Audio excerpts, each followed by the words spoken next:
Welcome to the Good Old Days. Hello and welcome to a new season of The Good Old Days, the show which explores Boyertown High School's past. I'm Mr. Cherkasky, the unofficial school historian, and today we're talking about the libraries in the high school. And I'm actually joined by Eva Montani, a senior, who's an avid reader and likes to spend a lot of her free time down here in the library. Now, Eva, this is a pretty impressive library, but this is not the original library of the high school. This library was actually built in 1994 as part of a huge 183,000 square foot addition onto the building at that time. And when this library opened, it could hold 58,000 books. Now, in 2016, they actually got rid of a lot of the bookshelves that used to come out further here to create more seating.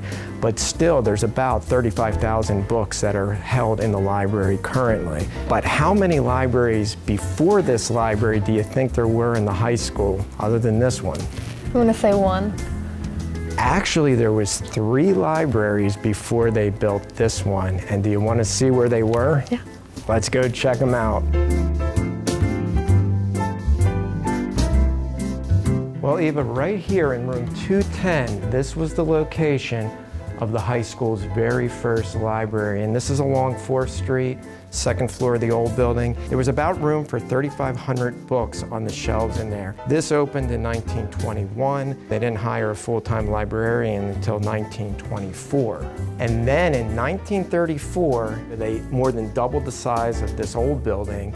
And right across the hallway from the original library was the school's auditorium, these 2 science rooms. And they turned this auditorium into the school's library. It was a very nice library, and it remained the main library all the way up until 1955, when they added a senior high addition onto the building. And they decided to build a separate library in the banana hallway, which became a research library. It had all nonfiction books, and they maintained this library as a reading library. It had all the fiction books. So for another 20 years, they had 2 libraries running in the building.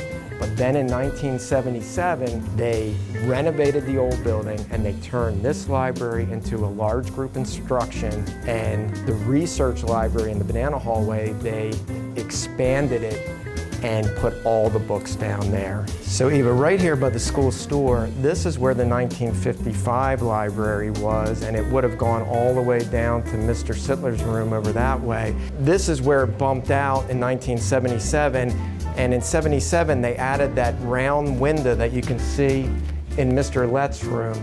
In 1994, when they built the new library, which we have now, this whole area became the chorus room. Well, there you have it. We went from a library that could only hold about 3,500 books to one that can hold around 50,000 books. Eva, do you have any books that you're reading that you would recommend to people? Right now I'm reading the Red Queen series, which is super good. And there you have it. And hey, Eva, remember, the good old days weren't always good. And tomorrow ain't as bad as it seems. We'll see you then.